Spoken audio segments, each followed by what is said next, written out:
එක් වහලක් යට රහසක්. සීමාවෙන් එහාට සඳ එළිය නිහඬයි සේපාලිකා.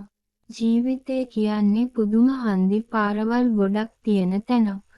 සමහර වෙලාවට අපි නොහිතන වෙලාවක නොහිතන කෙනෙක් හමුවේ අපේ මුළු ලෝකයම උඩු යටිකුරු වෙනවා.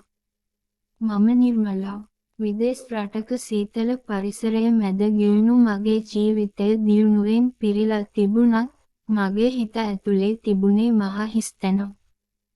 මගේ සැමියා අජිත්. එයා හරිම පිළිවෙලට නීතිගරුකව ජීවත් වෙන මිනිස්සෙක්. හැබැයි ඒ පිළිවෙල ඇතුලේ මම හුස්ම හිරවුණු ගැහැණියක් වුණා. මගේ ඇඳුම, මගේ සිනහව, මගේ හැසිරීම හැමදේම අජිත්ගේ පාලනයට යටත් වෙලා තිබුණේ. මම අම්මා කෙනෙක් වුණාට පස්සේ අජිත්ට මම පෙනුනේ ගෙදර වැඩපළ කරන දරුවා බලාගන්න යන්ත්‍රයක් විතරක් විදිහටයි. මම තවමත් ආදරය, අගය කිරීම සහ උණුසුම් බැල්මක් බලාපොරොත්තු වෙන ගැහැණියක් කියලා එයාට අමතක වෙලා තිබුණා. ඔය අතරේ තමයි අජිත්ගේ මිතුරෙක් වුණු කසුන් අපේ ගෙදරට එන්නේ. කසුන් මට වඩා වසර කිහිපයකින් බාල වුණත් එයාගේ දැස්වල තිබුණේ මාව කියවන්න පුළුවන් ගැඹුරු බවක්.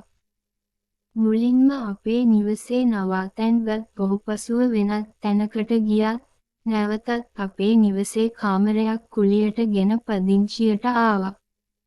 එදා ඉඳන් මගේ ඒකාකාරී ජීවිතේ වෙනස් වෙන්න ගත්තා. කසුන් මට කතා කළේ හරිම ගෞරවයෙන්. හැබැයි ඒ ගෞරවය අස්සේ මට දැනුණා එයා මගේ දිහා බලන්නේ හුදෙක් මිතුරෙකුගේ බිරිඳක් විදිහට විතරක් නෙවෙයි කියලා. මම කුස්සියේ වැඩ කරද්දී එයා සාලේ ඉඳන් හොරෙන් මගේ දිහා බලන් ඉන්නවා මට කණ්ණාඩියෙන් පෙනුණා. ඒ බැල්ම මට බයක් වගේම නුහුරු සතුටක් ගෙනාවා. අවුරුදු 30 ගණනක් වුණු දරුවෙක් ඉන්න මම වගේ ගැහැණියක් දිහා කසුන් වගේ තරුණයෙක් ඒ විදිහට බලන්නේ ඇයි කියලා මම දහස් වාරයක් හිතුවා. දිනක් මගේ උපන්දිනය උදා වුණා. අජිත්ට ඒක වෙනදා වගේම අමතක වෙලා තිබුණේ. එයා වැඩට ගිහින් හවස් වෙලා එද්දීත් මට සුබ පැතුවේ නැහැ. මම හිටියේ හරිම කලකිරීමෙන්.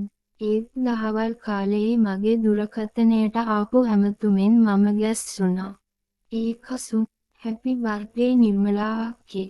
එයා එහෙම කියද්දි මට දැනුනේ මගේ පපුව ඇතුලේ මොකක්දෝ පිරී යනවා වගේ. කවුරු මොනවා කිව්වත් ඔයා අදටත් හරිම ලස්සනයි. ඔයා වයසයි කියලා හිතන්න එපා. එයාගේ ඒ වචන ටික මම අජිත්ගෙන් අහන්න කොච්චර කාලයක් බලාගෙන හිටියාද. එදා ඉඳන් අපි අතරේ රහසිගත චැට් එකක් පටන් ගත්තා. අජිත් නිදාගත්තට පස්සේ මම රෑ පුරා කසුන් එක්ක හිතේ තියෙන පීඩනය බෙදාගත්තා. මම මාවම රවට්ටගත්තා මේක යාළුකමක් විතරයි කියලා. ඒත් ඇත්තටම මම කලේ අජිත්ගෙන් නොලැබුණු ඒ මානසික නිදහස කසුන්ගෙන් හොයපු එකයි. කසුන් මට දවසක් යෝජනාවක් කළා රහසින් දිවා ආහාරය සඳහා එළියට යන්න. මම දහතේ කල්පනා කළා. මම කරන්නේ වැරැද්දක් නේද? මම අම්මා කෙනෙක් නේද? ඒත් මගේ හිතේ තිබුණේ මියගිය ආශාවන් ආයෙත් පණ ලබනවා දකින්න තිබුණ පෙරේතකම. මම එදා අජිත් මට අඳින්න එපා කියපු සිරුරට ඇලුණු අලංකාර ඇඳුමක් ඇඳගෙන අජිත්ට බොරුවක් කියලා කසුන් මුණ ගැහෙන්න ගියා. අපි නගරයෙන් ඈත තිබුණ නිස්කලංක අවන්හලක වාඩි වුණා. කසුන් මගේ දැස් දෙස බලාගෙන හිටියේ හරියට මම ලෝකයේ ඉන්න ලස්සනම ගැහැණිය වගේ.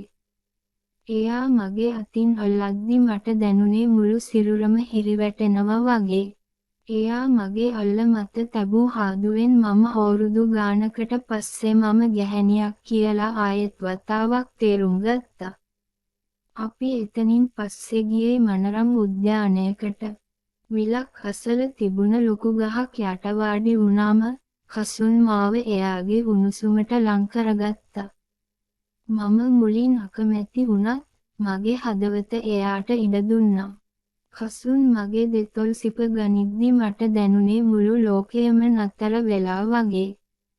අජිත් එක්ක තිබුණේ යාන්ත්‍රික, හැඟීම් නැති සම්බන්ධයක්. ඒත් කසුන්ගේ හාදු අතරේ මහා ආදරයක් සහ ආශාවක් තිබුණා.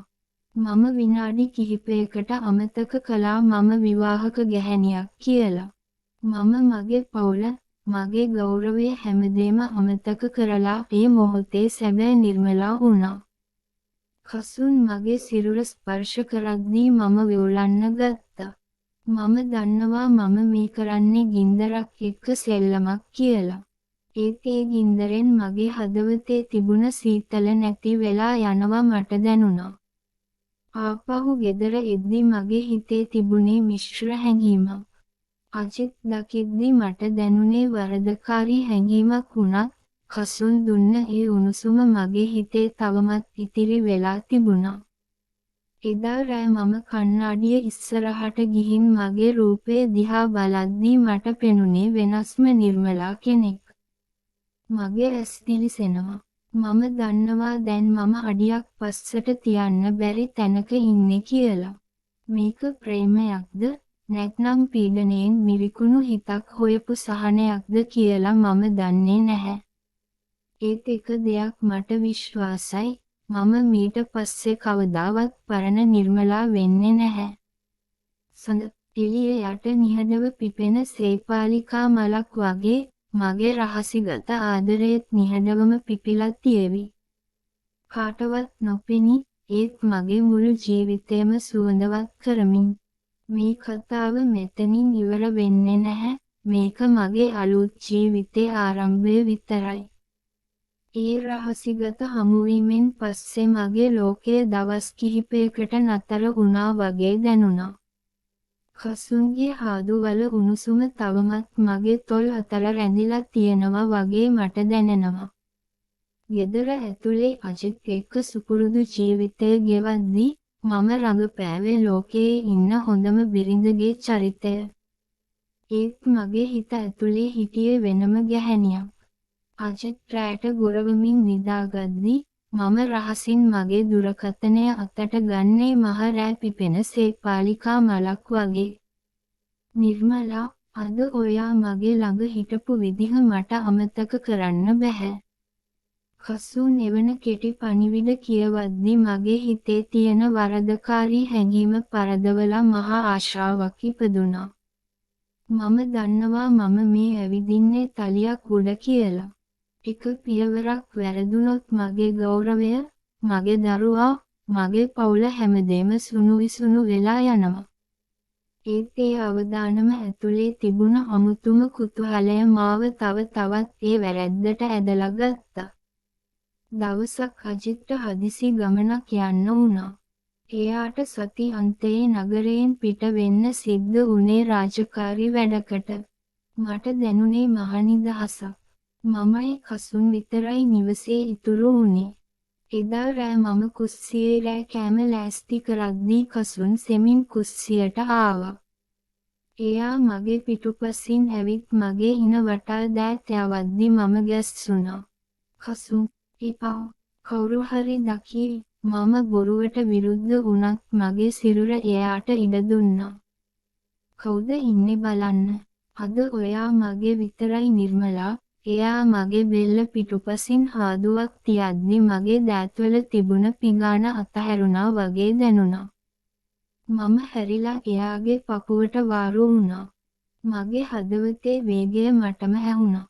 එදා රෑ අපි දෙන්නා අතර තිබුණේ වචන වලට පෙරලන්න බැරි තරම් ලොකු බැඳීමක්.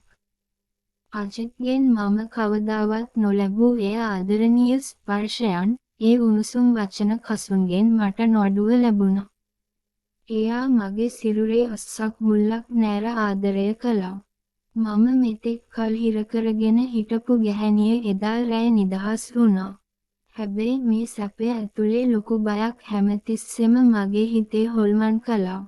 දවසක් මමයි කසුන් සාලේ ඉඳන් කතා කර ඉද්දී අජිත් හදිසියෙම ගෙදර ආවා. අපි දෙන්නා ඉක්මනින්ම ඈත් වුණත් අජිත්ගේ දැස්වල යම් සැකයක් තිබුණා වගේ මට දැනුණා.